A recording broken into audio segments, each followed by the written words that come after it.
कि आप सभी घर पर सुरक्षित होंगे और अपनी गर्मी की छुट्टियों का आनंद भी ले रहे हैं। और सबसे जरूरी कि आप आनंद के साथ साथ छुट्टियों का होमवर्क है वो भी पूरा करें। ये जो छुट्टियों के दिन हैं ये आपके वेस्ट ना जाएं। होमवर्क भी करना बहुत जरूरी है, पढ़ाई भी करनी बहुत ही जरूरी है। अब हम स्टार्ट करें आज का हमारा टॉपिक ईएमएफ। ईएमएफ का मतलब क्या होता है और ये कहाँ लगता है, होता क्या चीज है ईएमएफ। तो देखिए ईएमएफ की फुल फॉर्म है इलेक्ट्रोमोटिव फोर्स। क्या? Electromotive force. देखिए इलेक्ट्रो मतलब इलेक्ट्रॉन, मोटिव फोर्स एक ऐसा फोर्स जो लगने पर इलेक्ट्रॉन को मोटिव करता है, इलेक्ट्रॉन को चलाने का काम करता है, इलेक्ट्रॉन को धकेलने का काम करता है। क्योंकि फोर्स होता ही क्या है, फोर्स होता ही धकेलना है, पुश करना और पुल करना होता है। यहाँ पर जिक्र तो फोर्स का आ गया, लेकिन वास्तव में ये फोर्स नहीं होता। ईएमएफ इलेक्ट्रोमोटिव फोर्स तो फुल फॉर्म होगी, लेकिन ये वास्तव में फोर्स नहीं होता। ये पोटेंशियल डिफरेंस के इक्वल ही होता है। किसके इक्वल होता है? पोटेंशियल डिफरेंस के इक्वल ही होता है। ये होता है क्या चीज है ये पोटेंशियल डिफरेंस होता है दो इलेक्ट्रोड के बीच का। इसके बीच का होता है, दो इलेक्ट्रोड के बीच का पोटेंशियल डिफरेंस होता है। ठीक है, देखिए हमारे पास दो इलेक्ट्रोड ये हो गए, ये वाला और ये वाला। दो इलेक्ट्रोड बोल रहे हो या दो टर्मिनल बोल रहे हो, ठीक है, वो उनके बीच का होता है ईएमएफ। होता है क्या है? It is the potential difference between two electrodes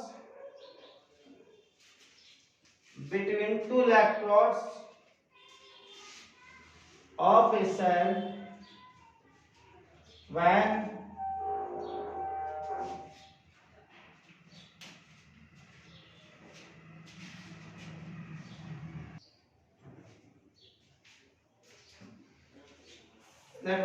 no current flow, and no current flow, technical open circuit। Open circuit क्या होती है? ओपन सर्किट वो सर्किट होती है जिसके अंदर कोई भी करंट फ्लो ना करे, जिसके अंदर कोई भी करंट फ्लो ना करे, वो होता है क्या? Open circuit. ये पोटेंशियल डिफरेंस होता है। ईएमएफ क्या आता है? Potential difference between two electrodes. किसके बीच का? कोई भी सेल है उस सेल के इलेक्ट्रोड के बीच का होता है। वह no current flow, potential difference किसी सेल के दो इलेक्ट्रोड के बीच का होता है। दो इलेक्ट्रोड ये होंगे, इनके बीच का नहीं, इनके बीच का। ये सर्किट के अंदर होगा, क्योंकि इनके बीच का मतलब क्या? ये तो किसके अंदर होते हैं? ये तो सेल के अंदर ही होते हैं, इसलिए यहां से यहां तक लेते हैं इलेक्ट्रोड।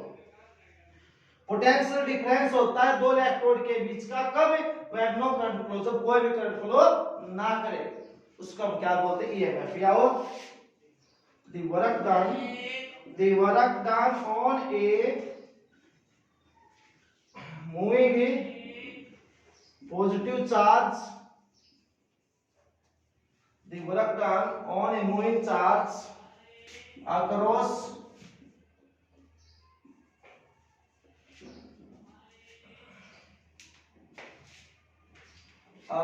the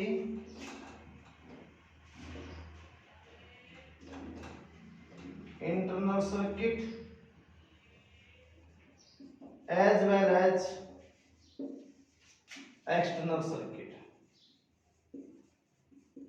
देखो या क्योंकि पोटेंशियल डिफरेंस को हम वर्क अपॉन चार्ज बोलते हैं। या तो ये हो कि दो इलेक्ट्रोड सेल के उनके बीच का पोटेंशियल डिफरेंस होता है जो उसके अंदर कोई करंट फ्लो ना करे।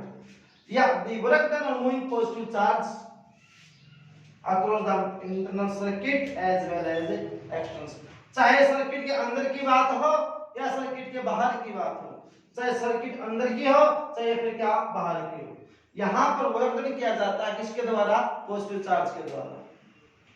यहाँ पर वर्क किया जाता है किसके द्वारा? पॉजिटिव चार्ज के द्वारा।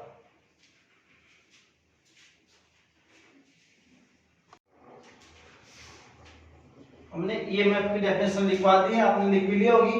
तो ईएमएफ क्या था? Electromotive force. ये वास्तव में कोई फोर्स नहीं है, ये पोटेंशियल डिफरेंस होता है।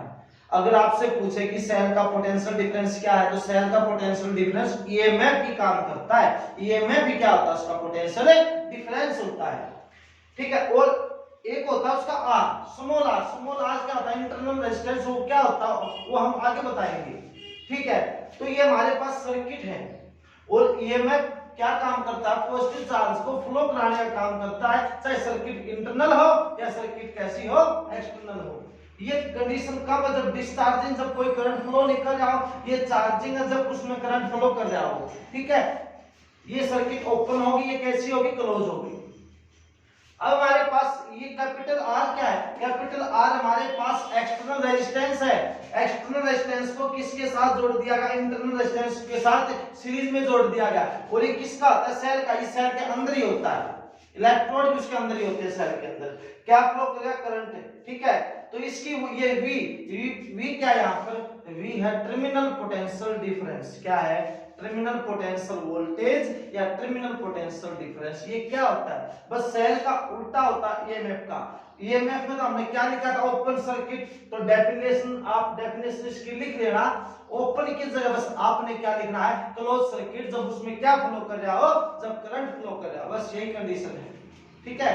वो तो ओपन सर्किट में था, ये किस में हुआ? क्लोज सर्किट में हुआ। तो देखो क्या होता है जब डिस्चार्जिंग होता है। अब देखिए, अब जब इसका ईएमएफ कितना, इसका अगर इसका पूछे आप कि कंडीशन जब डिस्चार्जिंग हो तो टर्मिनल पोटेंशियल डिफरेंस क्या होता है?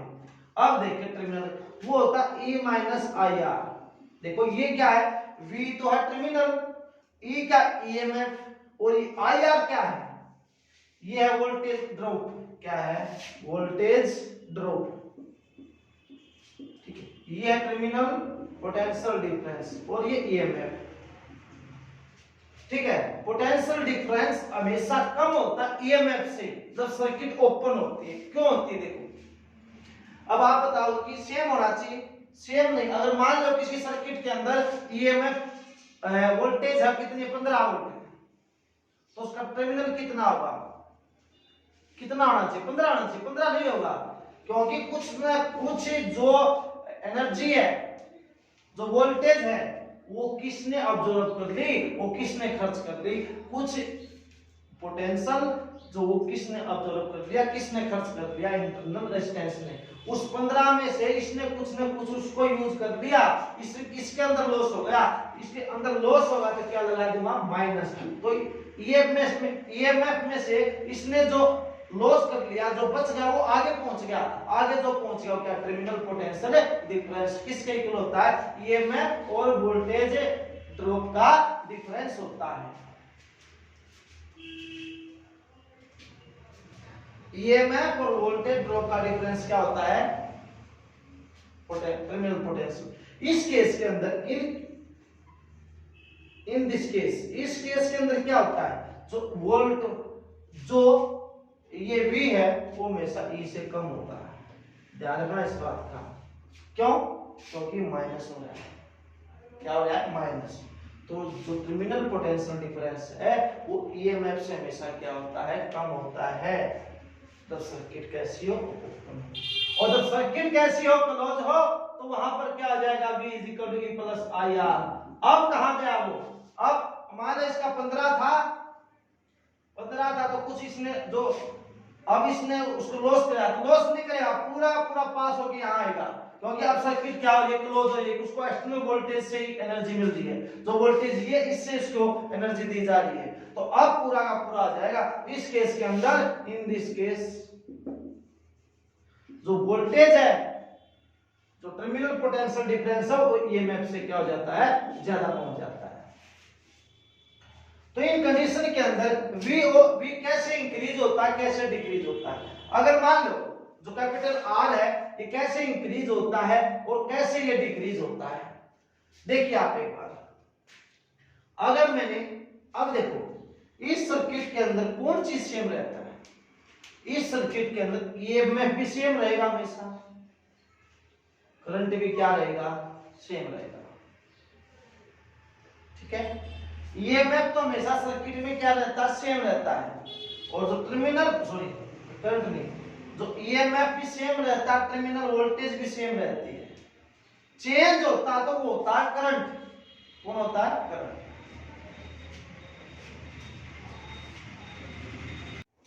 ठीक है, इफ अगर आई डिक्रीज हो तो आर क्या हो, इंक्रीज। देखिए जब ये डिक्रीज हो रहा है तो इसमें से कोई माइनस, ये कम हो रहा है तो ये कम है, तो ये डिक्रीज है तो इसमें से माइनस होगी तो वैल्यू क्या आएगी, पॉजिटिव आएगी कि नहीं आएगी। अगर मान लीजिए अगर यहाँ पर ये वैल्यू इंक्रीज हो तो ये वैल्यू कम हो जाएगी, क्योंकि ये वैल्यू ज्यादा, मान लो ये 5 है और ये 20 हो गई, क्योंकि 20 तक ये ज्यादा तो माइनस आएगा। अगर ये वैल्यू क्या डिक्रीज हो रही है तो ये वैल्यू क्या हो जाएगी, इंक्रीज हो जाएगी। तो V क्या हो जाएगा, टर्मिनल पोटेंशियल डिफरेंस क्या हो जाएगा, इंक्रीज हो जाएगा। ओम्स लॉ कंडीशन अप्लाई नहीं करनी हमने यहाँ पे। अगर I घटेगा, ठीक है, तो I घटेगा तो R बढ़ेगा, तो रेजिस्टेंस तो बढ़ेगा, तो V भी क्या हो जाएगा, बढ़ जाएगा। अब बात है, अगर इफ I इंक्रीज होगा तो R क्या हो जाएगा, डिक्रीज। R ये बढ़ेगा तो क्या आएगा, नेगेटिव आएगा, तो V भी क्या हो जाएगा, डिक्रीज हो जाएगा। ये कंडीशन इंपॉर्टेंट है भैया। ठीक है, आगे बात सुनो। और जो टर्मिनल पोटेंशियल डिफरेंस है वो किसके ऊपर डिपेंड करेगा, तो लिख लेना, तो hence terminal potential difference depend upon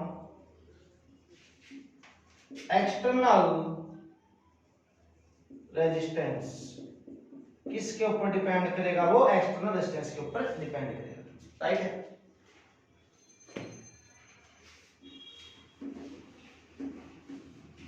इसके बाद की बात है, अगर दो कंडीशन ये दे दी जाए, ये देखो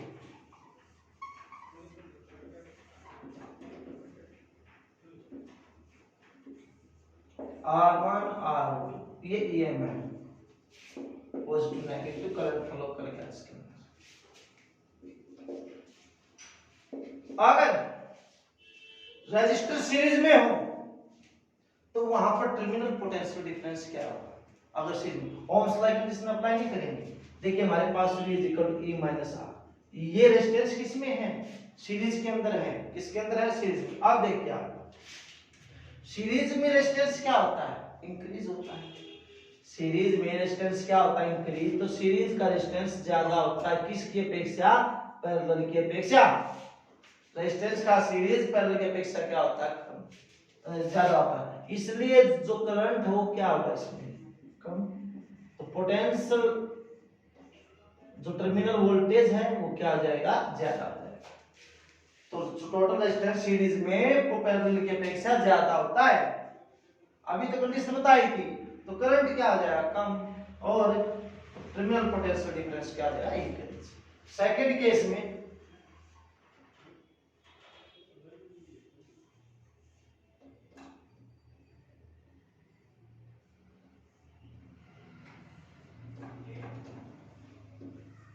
R1 R2 प्लस माइनस ये,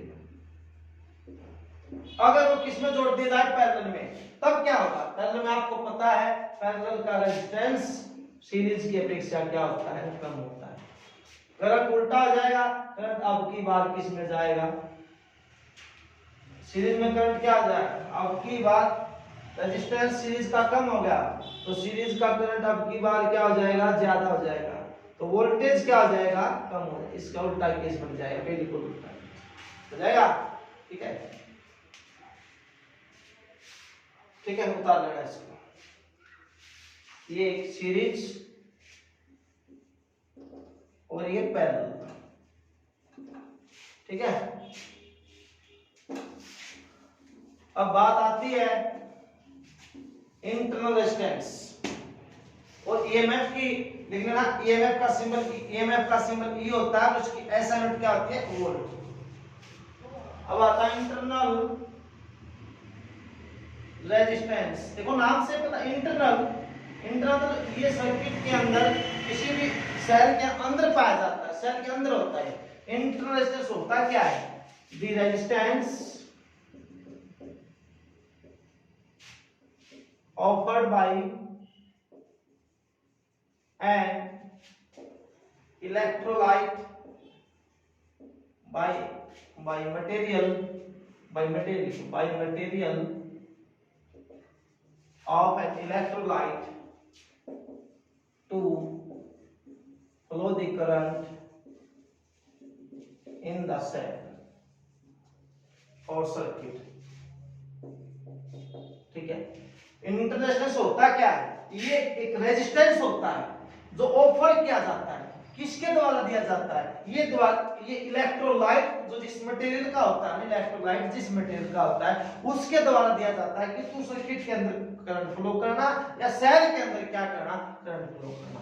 इंटरनेशनल क्या होता है, ये रेजिस्टेंस किसके द्वारा दिया जाता है, जो सेल का इलेक्ट्रोलाइट होता है उसके द्वारा दिया जाता है कि तू करंट फ्लो कराना किसके अंदर, सेल के अंदर या फिर सर्किट के अंदर। It is denoted by small R. इसकी यूनिट भी क्या होती है, ओम होती है। तो ये डिपेंड किसके ऊपर करता है, देखिए factors on which it depend, किस किसके डिपेंड करता है। नंबर 1 तो डिपेंड करता है नेचर ऑफ इलेक्ट्रोलाइट।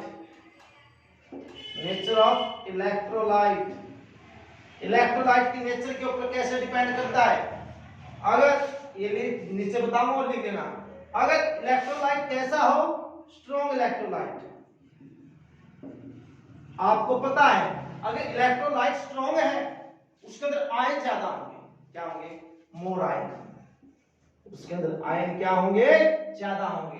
अगर आयन ज्यादा होंगे तो क्या होगा, गुड कंडक्टर होगा, क्या होगा, गुड कंडक्टर होगा, क्या होगा, गुड कंडक्टर। और कंडक्टर क्या होता है, जिसमें करंट फ्लो करता है। अगर करंट फ्लो करता है तो उसका जो आर है वो क्या हो जाएगा, लो हो जाएगा। बात समझ में आ गई। इलेक्ट्रोलाइट की नेचर के ऊपर कैसे डिपेंड करता है, अगर स्ट्रॉन्ग इलेक्ट्रोलाइट होगा तो वहां आयन ज्यादा होंगे, आयन ज्यादा होंगे तो गुड कंडक्टर होगा, गुड कंडक्टर है तो उसका रेजिस्टेंस क्या हो जाएगा, लो। अगर वीक इलेक्ट्रोलाइट, तो वीक के पास आयन भी कम होंगे, वो गुड कंडक्टर नहीं होगा तो उसका रेजिस्टेंस क्या हो जाएगा, ज्यादा हो जाएगा।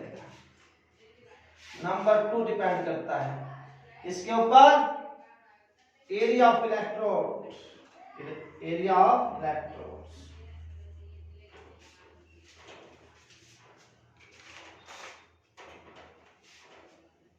एरिया ऑफ इलेक्ट्रोड देखिए, मान लो ये इलेक्ट्रोड है,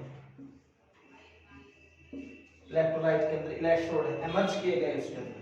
अगर इनका एरिया बढ़ जाएगा, इसके अंदर आयन होते हैं, अगर वो एरिया कम होगा तो आयन, अगर मान कोई स्पेस कम है तो आपको बैठने की जगह नहीं मिलेगी, अगर स्पेस ज्यादा है तो आप कहीं बैठ सकते हो। तो यहाँ पर आयन है, एरिया कम हो तो आयन को एक दूसरे के इसके आयन इसके साथ नहीं चिपक सकते। अगर एरिया इसके आयन को चिपकने के लिए जगह नहीं मिली, इसके आयन इसके साथ चिपक जाएंगे। कब है, जब अगर एरिया ज्यादा होगा, एरिया बढ़ जाएगा तो जो आयन आसानी से एक दूसरे के साथ चिपक जाएंगे।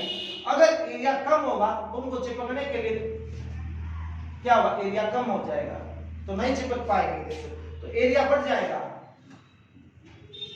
एरिया क्या हो जाएगा, इंक्रीज। अगर एरिया क्या हो जाएगा, इंक्रीज, एरिया बढ़ गया तो उसका जो एरिया है वो बढ़ गया, एरिया ज्यादा होगा तो जो आयन है, इलेक्ट्रॉन नहीं बोलो आयन, तो लिक्विड के अंदर, इलेक्ट्रोलाइट के अंदर तो आयन होते हैं। एरिया बढ़ गया तो एरिया बढ़ने से ज्यादा आयन चिपक जाएंगे, तो उसका जो कंडक्शन है वो क्या हो जाएगा, इंक्रीज। कंडक्शन मतलब करंट क्या हो जाएगा, बढ़ जाएगा। करंट बढ़ गया तो आर क्या हो जाएगा, लो हो जाएगा। अगली बात समझ में क्या गई, ठीक है। थर्ड है डिस्टेंस बिटवीन टू इलेक्ट्रोड्स। और एक डिपेंड करता है इलेक्ट्रोड के बीच की डिस्टेंस के ऊपर। जिस तरह ये इलेक्ट्रोड है, अगर डिस्टेंस को मैंने बढ़ा दिया, डिस्टेंस को मैंने बढ़ा दिया तो डिस्टेंस ज्यादा होगी तो उसका जो कोलिजन है आयन का वो भी ज्यादा दूरी तक हो जाएगा, क्योंकि डिस्टेंस ज्यादा होगी, कोलिजन का काफी दूरी तक होगा। कोलिजन ज्यादा होगा तो उसका रेजिस्टेंस क्या हो जाएगा, कम हो जाएगा। ठीक है, तो डिस्टेंस ज्यादा होगी, डिस्टेंस इंक्रीज होगी, कोलिजन भी क्या होगा, इंक्रीज होगा, क्योंकि ज्यादा दूर तक उसको टकराना पड़ेगा, ज्यादा हीट प्रोड्यूस होगी, तो ज्यादा हीट प्रोड्यूस होगी तो क्या होगा, आर भी क्या हो जाएगा, इंक्रीज हो जाएगा। ठीक है, कोलिजन भी इंक्रीज होगा और रेजिस्टेंस भी इंक्रीज होगा। बोलो बात समझ में आ गई। थर्ड पॉइंट देखिए,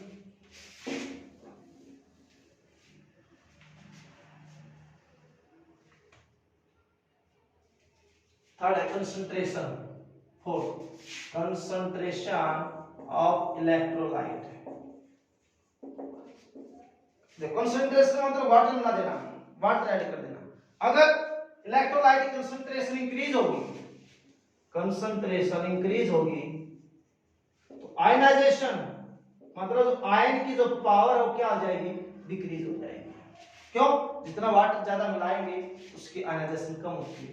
किसी में लिक्विड मिलाते हैं तो आयनाइजेशन कम हो जाती है, तो कंसंट्रेशन इंक्रीज होगी तो आयनाइजेशन क्या हो जाएगी, कंसंट्रेशन में ज्यादा पानी मिला देंगे तो आयनाइजेशन घट जाएगी। अगर आयनाइजेशन घट जाएगी उसके अंदर जो आयन की क्षमता क्या हो जाएगी, कम हो जाएगी, तो आर क्या हो जाएगा, बढ़ जाएगा।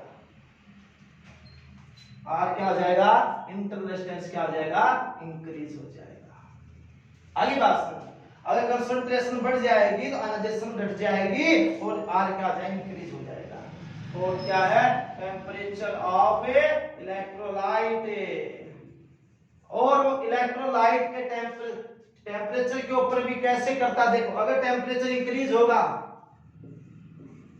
टेम्परेचर क्या होगा, इंक्रीज, टेम्परेचर क्या होगा, अगर टेम्परेचर बढ़ गया तो आयनाइजेशन की स्पीड भी क्या हो जाएगी, बढ़ जाएगी।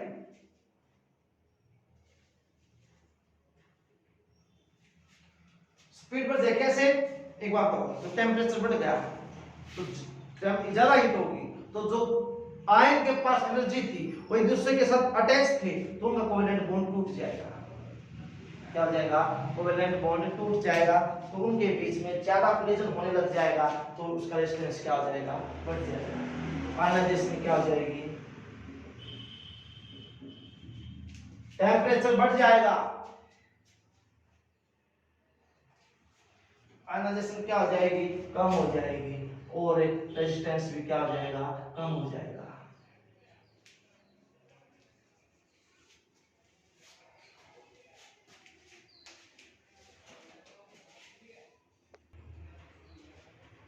ठीक है, टेम्परेचर बढ़ जाएगा तो उसकी आयनाइजेशन घट जाएगी।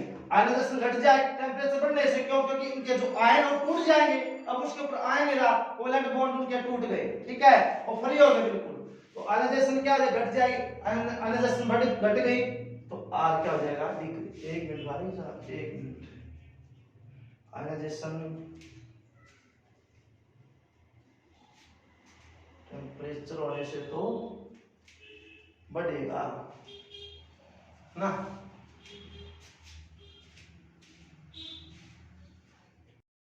देखो जो टेम्परेचर बढ़ेगा तो उसकी आयन में तो आयन ज्यादा फ्री स्पीड में, सॉरी बेटा, ये इंक्रीज होगी। ठीक है, जब टेम्परेचर बढ़ेगा तो आयन कोवेलेंट बॉन्ड टूट जाए, आयन और ज्यादा बन जाए, तो आयन की वजह से ज्यादा मूव करेंगे तो आयनाइजेशन बढ़ेगा तो आर क्या हो जाएगा, डिक्रीज हो जाएगा, क्योंकि आयन मतलब क्या, ज्यादा करंट बढ़ेगा तो आर क्या हो जाएगा, कम हो जाएगा। तो ये वो फैक्टर थे जिनके ऊपर किसी सेल का ईएमएफ डिपेंड करता हो, इंटरनल रेजिस्टेंस क्या करता हो, डिपेंड करता है। कौन कौन से थे हमारे पास, नंबर एक क्या था, नेचर ऑफ इलेक्ट्रोलाइट। अगर स्ट्रॉन्ग इलेक्ट्रोलाइट होगा तो क्या होगा, कंडक्शन ज्यादा होगा, उसके अंदर करंट ज्यादा जाएगा, ठीक है, आयनाइजेशन ज्यादा हो जाएगी। और एक क्या था, एरिया के ऊपर एक डिस्टेंस इलेक्ट्रोड की, और एक क्या, हमारे पास क्या टेम्परेचर और ये क्या थी कंसंट्रेशन, ठीक है।